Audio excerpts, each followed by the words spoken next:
Today we're going to check out John Boschma's Coyote Evac system. In my previous videos we talked about unlocking more horsepower. So we've done that in a conglomeration, if you will, of changing throttle bodies, which probably won't give us anything. It may give us more average horsepower over the 90 due to the way it was fitting. I had a video about that. We reduced a significant amount of rotating weight on the rear of the car, and now we're adding John Boschma's from Boschma's Speed Shop. His Coyote Evac system is $195 shipped. It looks like a nice kit. We'll go through some of the details of getting it installed, and the hoses are kind of on already. We are working on getting the bungs, if you will, welded in. First it needs to be drilled, and there are some tools just to be aware that you will need. Couple things, this is just me, and I like things to be as easy as possible. I picked up a Diablo drill bit. It's a 1/2 inch, and a punch. So a punch is just going to help us center where we want to drill, kind of flatten the spot, help pilot that drill, and just kind of facilitate that so that drill isn't wandering all over the place when you're trying to make your hole. Now you want to make it oblong as well. This is basically the fitting that goes on. It goes on after your O2 sensor. You can do it with and without cats, it doesn't matter. Basically what this kit does, it produces 3 to 5 inches of vacuum. It provides negative crankcase PSI, which helps free up horsepower, it helps ring seal, it helps your parasitic drag as well, because the engine is no longer under that pressure. On top of that, you're getting a very clean charge to your combustion chamber. You're no longer firing with contaminants from your oil that, you know, there's particulate matter that gets in there, even though you do have catch cans. All in all, this should, again, there were claims 515 horsepower. Now this is an old drag racing truck. I can tell you, my brother picked up 1/1500th of a second, and he was running a 1080 car. It was a 440, but just so you know. Every little bit counts when you're trying to go for your time. So anyways, we'll get to the video, we'll get to the install. So I removed my engine crankcase connectors, then gently cut the tube off, or carefully I should say, cut the tube off. So we got our fitting, our hose clamp cover on the end, if you will, where the band clamp is. So this is just gonna get on the hose, and then again you'll work it on. It does feel like it's as far as it can go, and that's it. You tighten it up, you're good to go. You get it on the car, and then we're gonna go to the next step. So the driver's side, we routed it under the clutch line. These are the brake hoses here as well.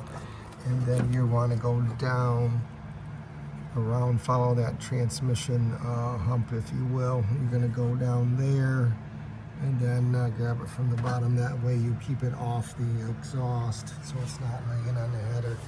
Same with the passenger side. We'll route it down and back. As you can see, right through here. So we'll get another view of this once everything's together. So in this case, the driver's side is short, doesn't get to the other side. So every configuration is going to be different depending on your header and your mid-pipe setup. So we're going to have to pull this off and do some drilling. So secondary O2s are here. I'm going to have to install the Evac system here. The other hose, this is driver's side. It just reaches barely to here. So for the bit I mentioned earlier, we got a 3-pound mallet. You can go a little bit more. You want to make sure it's supported in a vise and that it's something that is secure and such to where it's not going to, move, because it takes quite a bit of whacking to get this down. All you want to do is get a dimple in here. That just helps pilot. It makes it a little bit easier to drill. Otherwise, on that on the contour, it will wander. The bit just wants to wander off, and it's really hard to get started. This way, it gets you going. Just take note too, guys, wear protection, wear your eyeglasses. Don't say it's not going to happen, because you never know. Ear protection is always good. Stainless is very hard. It breaks up and shatters in like small hard pieces. So you don't want that getting in your eye. You can see it on the floor there. Make sure you wear your protective equipment. That keeps you safe and keeps you out of the hospital and keeps you getting your car completed. All right, so what's helpful is once you get it drilled, you want to kind of align the bottom to your bung fitting, and then you draw your outline and such. Kind of gauge your thickness, and what you're going to do is you're going to draw that line around here.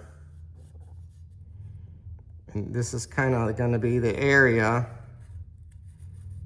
oblong right inside here that you're going to open up that spacing to. And that just helps follow that guide so you don't get off. Then you take your rotary tool and you follow that, open that up. So that's how I did it. All right, so after drilling, we use a carbide rotary bit. This is happened to be a Hercules rotary tool from Harbor Freight. It's cost effective. It works. And then we basically oblong the hole. So we already had our outline drawn, and we just kind of oblonged it to make sure the piece is going to fit, and then we'll show you what it looks like in there, because it's going to go in on an angle, and it's going to actually point away. Your direction of flow, exhaust is going this way, so this is going to go in like such, and this will be probably bored out just a little bit more because this is going to be screwed through, and the correct position is like that. The exhaust air is going to pick up through there, and it's going to draw out here, and that's what causes that vacuum to help evacuate the crankcase. So a little more work, again, getting this out. Not too bad, but that's how we did it. Now you could choose and use your bit on the drill and just kind of angle it to the side. Okay, so we did take the drill, put it on an angle. We started vertical and then pulled it towards ourselves. And you can see it kind of made that oblong. So that bit does cut extremely well. So it removed that quite easily. And then we can take the rest and open up with a bit. So you choose how you want to do that. But I thought I'd share that. Hey guys, so for continuation of this video, we had to wait to get some parts, so shout out to John Boschma for getting this turned around quickly for me. So we, as you saw in the earlier video, that we were too short. We were too short on our hose. So I let him know that. I shipped back the old hose, and then he shipped back approximately the same length as the passenger side, which was longer, 61 inches. So they're both 61 inches. This will go on, these are gonna go on up in the bend of my pipes, as I said. We're looking at that right now, which is gonna be here. Downstream, it is after the, again, O2 sensor, the secondary O2 sensor. So the way my mid pipe is, it's an X pipe. This is yes, flowing into the X. So we are going to angle it this way. So what else we found, it's going on. It's a little bit different than the illustrations. I'm not going to let it stop me, but in the illustrations, these fittings go on with the nut here. I think it allows you to adjust and tighten as well the length, but all the way in, if I lengthen it in any way, it's going to recess this nozzle, or V, if you will. That's going to be the vacuum, to start the vacuum. It's basically won't stick out far enough in the inside of the pipe. In fact, it nearly closes it off. And because we cannot weld this flush, you can see we got a little gap. We gotta close that off, but I got it reversed just so you guys can see. Either way, it won't make a difference, but I mean, as far as this is for getting a visual on this. So if you look down there, that is not out far enough to pick up any air. So what we're going to do for now is we're going to just unscrew this.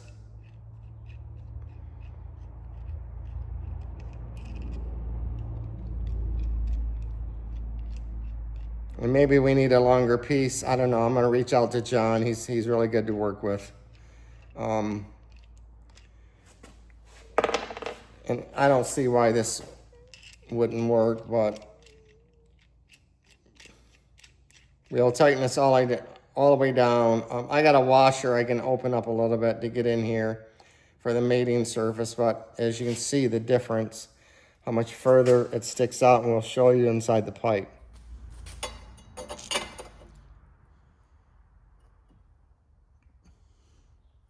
So again, that's going to pick up the air and draw it through the opening, and that's going to create that vacuum. So, and ultimately it's going to go this way because this is the direction of the exhaust flow. So that's how we're going to do it. We're going to get it welded up, and then we'll show you when we're done. So for starters, we're just going to hit this with the deburring wheel, clean it up, and get it prepped for welding. We're not going to TIG it. We're going to MIG it, by the way. TIG is a very nice weld. It's going to give you the best for your appearance, but it is expensive to do. If you don't TIG weld yourself, you're going to pay somebody a small fortune to get it done. I'm fine with getting it, doing a MIG weld on this.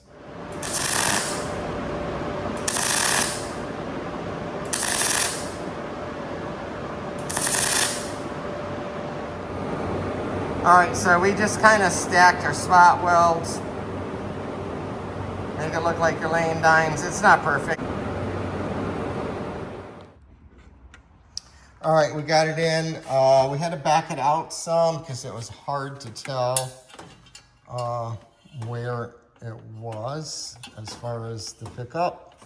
So you want to make sure your pickup is in the direction of the incoming exhaust.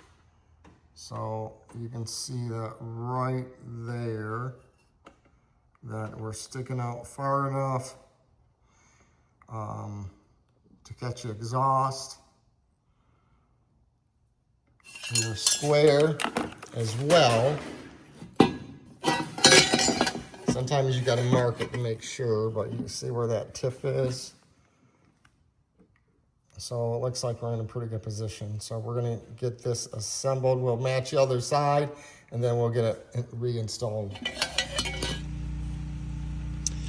So as I mentioned earlier, what we ran into, these are, you can see the lung tubes, primary excuse me, secondary O2. We had to run the Evac on the contour, sort of. It's on a straight, but after that, so you can see how these two may have conflicted. It worked out. I ended up mounting this first, the Evac, and then the O2 extension, and then this, the O2 separately. It all worked out. Quite pleased with setup. We did tie it up a couple places here. Now this is a Tremec transmission we got under here. But yeah, everything looks good. In this case, I think we're going to be ready to fire the car as well. So just want to share what makes this car unique is that we sound like a stock car, and why that is, we have an extra set of race mufflers. These are total float mufflers we put on the car. So we have a Ford muffler exhaust, and it doesn't hurt horsepower one bit. It's straight through on these. They're 2 3/4 inch, and it just kind of quieted everything down and made it nice, even nicer for cruising. Our next thing we got going on for the car is working on a new design on side pipes, and I'm hoping this one is going to be killer. We're doing some things a little bit different, so I run this car right now without side pipes, but I'm also looking at an electric cutout kit and see what I can offer to the Boss group as well. So that wraps up this video. A big shout out to John Boschma for the kit, for the support on getting the longer hose back to me. And you guys check the kit out. I think it's gonna work. We're not gonna fire the car. We'll get it fired tomorrow. We'll do that in a separate video, but I'm excited about this. So like and subscribe, hit those likes, helps me out. Subscribe if you can, check out the vids. We got a badass Boss, 487 wheel horsepower, still on all Boss 302 parts, factory parts. Porta Boss intake. You don't hear too often of any Coyote hitting that much horsepower on a Boss 302 intake. So this car is going to hit nearly 500 wheel horsepower as we are sitting. No bullshit. NA, Boss cams, all Boss 302. Custom 5 Coyote side pipes are coming. I think you guys are going to like those. Totally new design. But anyways, like and subscribe. You guys take care. Have a great evening.